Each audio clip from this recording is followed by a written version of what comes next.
Рыбья мука.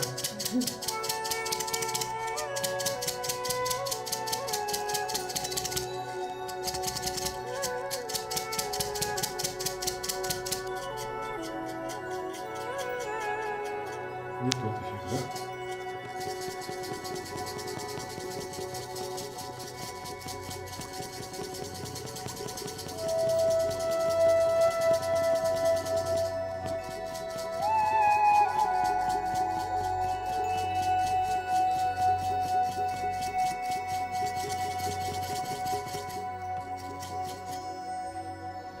И Лизе сделаем массаж.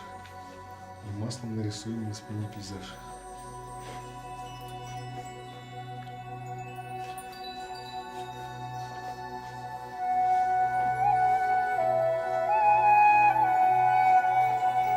Лиза,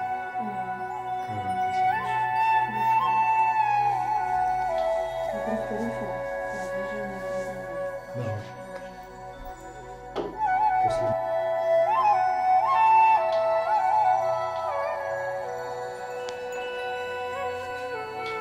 В итоге мы Лизу отправим на татуаж. А дальше в салоне тату и бровей устроим день открытых дверей.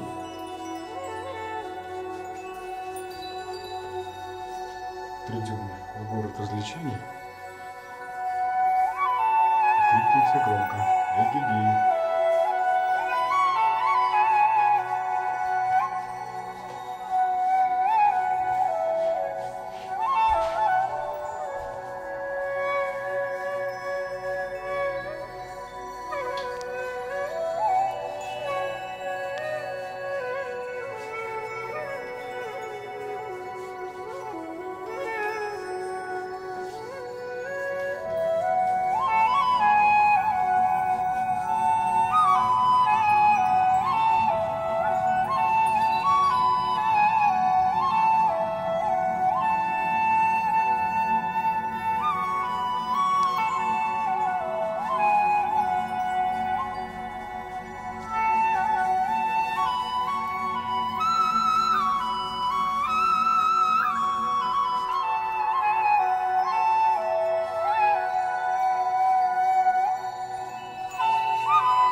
Раскатали мы Лизу вдоль морского бриза. Не видится мираж.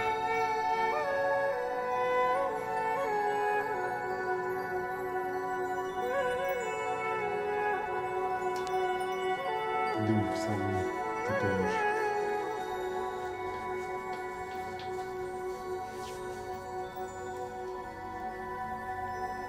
От китайских сей свечей. Да?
Со столом изобразить такую фигуру. Вдох.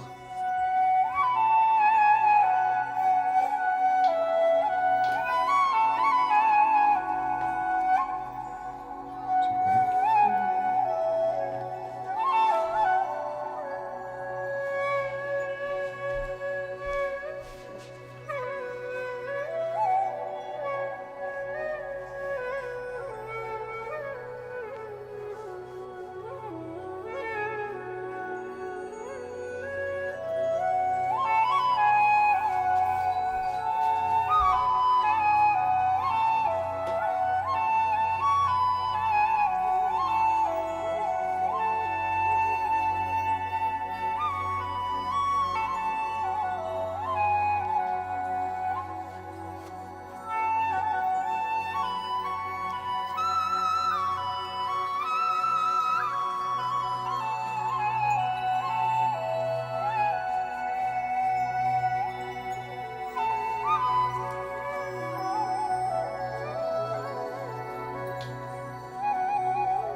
also watch this video first.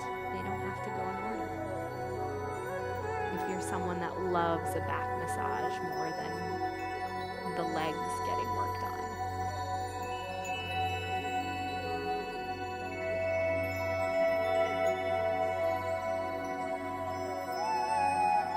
For this portion, I'm going to use a little apricot seed oil. Any seed oils are generally hypoallergenic. They're also small molecule oils, which really help polish, tone, and moisturize the skin.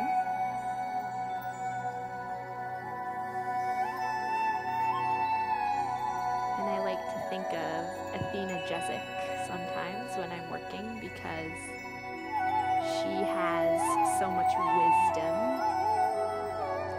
that she's accumulated over her years of working. And something I like to think about is with pressure, when you start off, less is more. So there's a way to apply pressure with a very calm intention and still have a sturdy and comforting touch without going in too aggressively at the beginning, which will allow her parasympathetic system and other systems to support deeper relaxation. This also allows us to go deeper into the tissues without feeling her push against the work that we are about to engage in. So first, I'd like to address this area in her left shoulder. And in our last video, we were working on the left low back. So I do feel that there's a relationship here with where her rib cage is. So just over this dense area, these muscles are stacked, and some of them, one layer at least, that you can access easily are the rhomboids.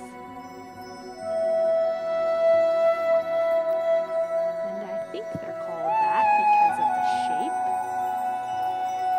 And if you can recall geometry, there's a shape called the rhombus. And that is a similar shape to these sections here. If you're interested in anatomy or working on your own body, which I find very valuable, you can look up The Trail Guide to the Body. It's a book that will show you pictures of all the muscles and structures inside the body. And it's actually a coloring book, which is really fun and interactive and an easy way to take in the information. Or maybe you're teaching a child about anatomy, and that's kind of a fun way to get them to visualize all these amazing structures inside. So again, these areas just in between the shoulder blades, people like to say.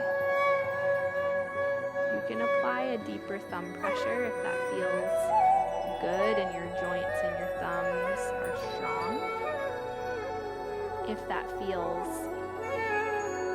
too difficult for your hands, maybe you're someone that works on a computer a lot, you can come in with a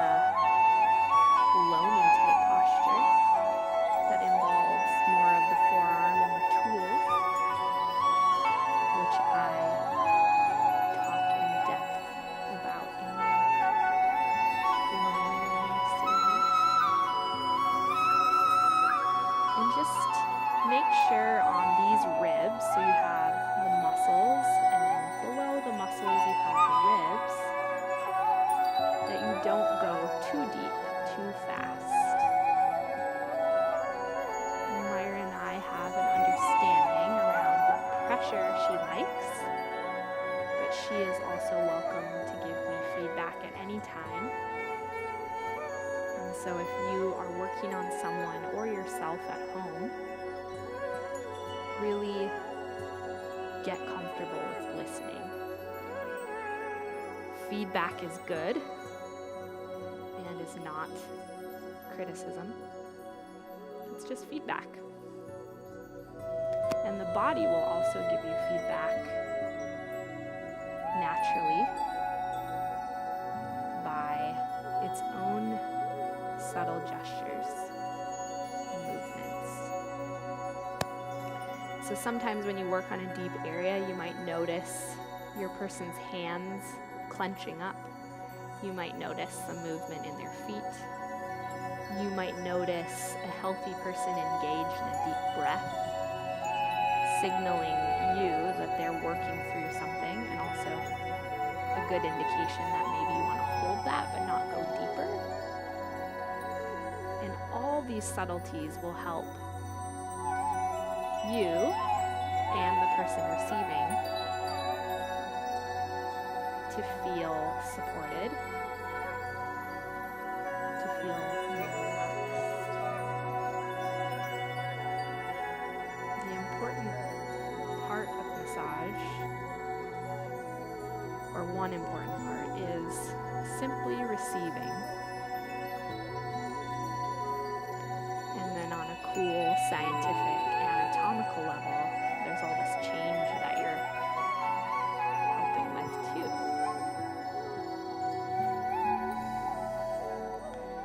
People, probably 9 out of 10 at least, will say, work between my shoulder blades, and this is the area we're working on. And I like to think that, number one, that's where this sort of shell of us exists. And this shell can kind of become more and more tense over time with the stresses of daily life and deep caring about what it is you're involved in. And so massage is a good way to help you feel your shell and also help you soften and work into that layer that has been protecting you. And this is why most people want their backs worked on first, because once the shell is open, there's this new vulnerability, and then this new concept of what else am I feeling in my body? So it's okay to make the back the priority in your massage, but I encourage all of you to massage other areas. It's kind of like with diet. Like, have you tried a new vegetable today? Have you taken in other nutrients that your body might need but doesn't know it needs? So with massage, any area of the body that feels comfortable is a good place to start working on more parts of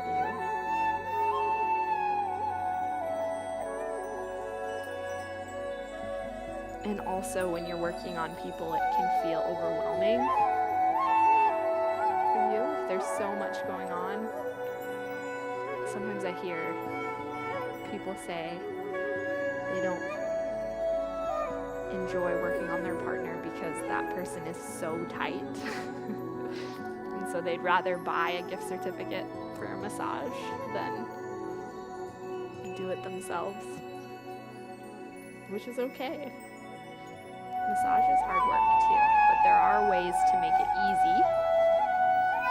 And you can just start with one thing, maybe it's between the shoulder blades, and that's what we're doing. I'm just going in with my thumbs, raking working through these tissues. I am also addressing the lower trapezius, which a lot of people don't really think about because they're thinking about their upper trapezius, which are the muscles that roll over like a scroll. So the trapezius, the rhomboids, levator, these are muscles that help to raise or elevate the scapula or the shoulder blade and rotate a little bit. And those muscles are connected here, and then they sort of ribbon twist up into the neck here. So even just working on someone and helping them visualize what it is going on, you can help them visualize it by palpating or touching their area. People will ask me a lot, am I tighter than everybody else? And we all like to think that our tension is bigger or the biggest. But I think all humans have a certain amount of tension. And there are people that are extra tight. And maybe that's you. So I would encourage at very least, getting a therapy ball or a yoga block or something to lay on, because that's a good start to at least feeling what's going on in your back. And we have videos on that as well. So I'm just noticing now that her back is starting to relax. She's getting some new space in between her shoulder blades. And I can do a couple of techniques that are called cross fiber friction, which means I'm going across the fibers. It's common for that to feel a little blippy, I like to say. That's my massage term. But people come up with all sorts of things like knots or trigger points, which is actually a scientific term. But a lot of it means the same thing, which is points of congestion, common points of congestion. So now that I have her mid left side real open, I'm going to go back up towards that corner of the trapezius where it connects into that shoulder corner. Here is the deltoid. And I'm just going to take my finger and thumb and do this pincer palpation technique and pinch. This is a common area of tension that can cause headaches or neck tension. And this is one that you can do on yourself with your opposite hand. You can sort of grab and pull up towards the shoulder. And it will feel tender. Those always do, even when they're not super tight. And I'm just going to rake my fingers. And this might not look like much, but raking the fingers into the anterior neck, which I know is probably hard to see, but I'm basically just letting my hand be relaxed and pulling through towards the diagonal back corner of the room, just using my weight. And like I said, this may look like it's gentle, but it's actually quite strong. Most people are not used to having the anterior neck worked on, and so a little goes a long way. So always check. You can ask, is this your optimal pressure? It's a really nice way to ask. Would you like more pressure? Would you like less pressure? Sometimes you have a person, even someone you know, that just says it's fine. I would very politely not accept that answer and encourage more information than it being fine. You want it to feel perfect. Not that anything massage can feel perfect. In moments, at least.